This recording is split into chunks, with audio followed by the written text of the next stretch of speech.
Ram Ram. Vitamin B12 बहुत बेहतरीन vitamin है यार, इसके बारे में तुम्हें समझना पड़ेगा और इसके बारे में जानना इसलिए क्योंकि तुम सब में कमी है विटामिन B12 की। ठीक है, विटामिन B12 एक ऐसा विटामिन है जिसको कि हम लोग सबसे ज़्यादा इग्नोर करते हैं क्योंकि अपनी डाइट में मिलता नहीं है। वाटर सॉल्युबल विटामिन है, इसको हमें लेना ही पड़ता है। चलो बात करते हैं इसके बारे में।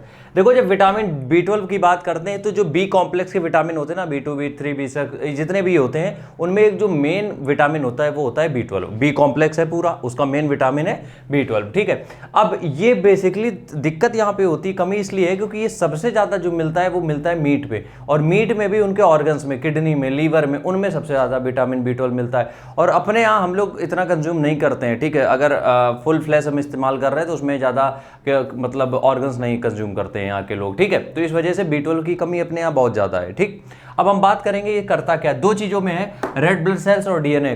ठीक है, और ये कैसे काम करेगा आगे हम बताएंगे। सबसे पहली चीज़ ये समझो, दो चीज़ों पे और मेन काम करता है ये जो है ब्रेन फंक्शन और नर्वस सिस्टम, दो चीज़ों पे बहुत ज़्यादा काम करता है ये हमारा विटामिन B12।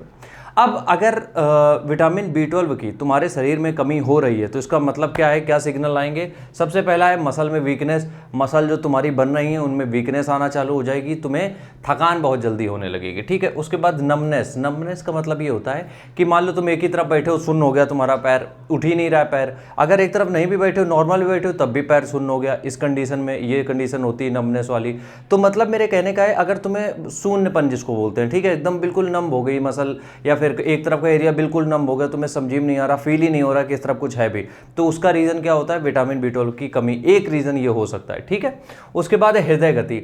हार्ट रेट जो है वो हार्ट पल्पिटेशन जिसको बोलते हैं, ऊपर नीचे, कभी ऊपर कभी नीचे, तो हृदय गति अनियमित हो जाती है। तो अगर हार्ट पल्पिटेशन ज़्यादा हो रही है, हृदय गति अनियमित हो रही है, तो इसका मतलब ये है कि आपकी बॉडी में विटामिन B12 की डेफिशिएंसी हो रही है। उसके बाद एनीमिया, खून की कमी, और बोन्स डेंसिटी, बहुत ज़्यादा बोन कमज़ोर होने लगती हैं, वजन नहीं बढ़ता। ये कुछ रीज़न है जिससे आप समझ सकते हो कि ये दिक्कतें हो रही हैं। ठीक है, अब अगर हम यहाँ पे बात करें तो करता क्या है। सबसे पहली बात देखो, रेड ब्लड सेल्स क्रिएट करता है। अब रेड ब्लड सेल्स क्या होती है, छोटी होती है। ठीक है, तो जब विटामिन B12 तुम्हारी बॉडी में कम होगा तो ये बढ़ने लगती हैं, और जब इनका साइज बड़ा हो जाता है तो ये बोन मैरो से ब्लड स्ट्रीम में जा नहीं पाती हैं, और वहाँ से हो जाती है एनीमिया की कमी, मतलब एनीमिया की प्रॉब्लम, यानी कि ब्लड की कमी। और उसकी कमी से सबसे मेन दिक्कत क्या होती है कि हमारे ब्रेन को सिग्नल पहुँचने बंद हो जाते हैं, और उसके बाद इसीलिए नंबनेस आती है, और उसके बाद थकान होने लगती है। ये मेन दिक्कतें आती है, और खासकर महिलाओं में और ज़्यादा। ठीक है, दूसरा क्या होता है, वही हमने जो बात कर रहे थे, बर्थ इशूज़। अगर आप प्रेग्नेंट लेडी हो तो आपको अपना B12 जरूर चेक कराना चाहिए, क्योंकि स्टार्टिंग अर्ली फेज में प्रेगनेंसी में ये प्रेगनेंसी को थोड़ा सा दिक्कत दे सकता है, इसलिए विटामिन B12 आपको जरूर चेक कराना चाहिए। हम ये नहीं बोल रहे हैं अभी से जो हम बता रहे हैं वो कंज्यूम करने लगना, बट आपको चेक जरूर कराना चाहिए। ठीक है, तीसरी चीज़ है बोन हेल्थ। आपकी बोन्स को वीक कर देता है, अगर B12 नहीं है डाइट में तो आपकी बोन्स को वीक करेगा, जो कि आगे जाके खतरा बनेगी ऑस्टियोरोप्रोसिस का। ठीक है, तो ये किसकी वजह से होता है, ये भी B12 की वजह से हो सकता है। ठीक है, उसके बाद है आई, आंखों को लेकर, जिसको बोलते हैं मैक्युलर डिजेनरेशन।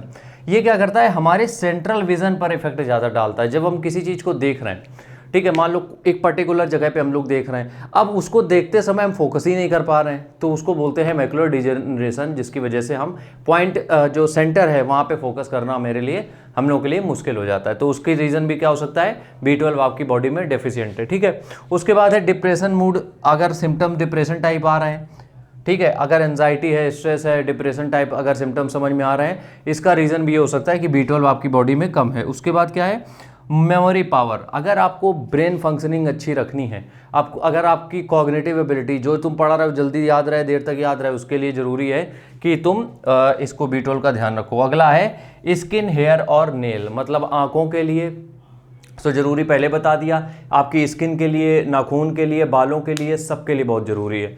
यहाँ पे हम बात करेंगे कितनी डिमांड होती है, 2.4 माइक्रोग्राम। अब ये सबसे ज़्यादा किस में मिलता है, एनिमल बेस्ड जितने भी प्रोडक्ट होते हैं, फूड होते हैं, खासकर उनके ऑर्गन्स, और साथ ही साथ अगर आप 2 एग खाते हो तो 60% आपकी जो डेली इंटेक है B12 पूरा हो जाता है। ठीक है, तो इसका मतलब मेरे कहने का ये है कि नॉन वेजिटेरियन में सबसे ज़्यादा B12 तुम्हें मिलेगा। उसके बाद टूना फिश, सैल्मन फिश में सबसे ज़्यादा होता है, हाई फैटी फिश जो होती हैं। उसके बाद होता है, अगर उसकी हम बात करें किसकी, वेजिटेरियन की, तो काऊ मिल्क, चीज़ योगर्ट में, ठीक है। काऊ मिल्क जो होता है, चीज़ जो होती है और योगर्ट, इनमें ज़्यादा होता है। इस बात का ध्यान रखना, जो लोग वीगन हैं उनके लिए दूसरा कोई ऑप्शन नहीं है। अगर वो सप्लीमेंट इनटेक नहीं करेंगे, विटामिन B12 कम रहेगा ही।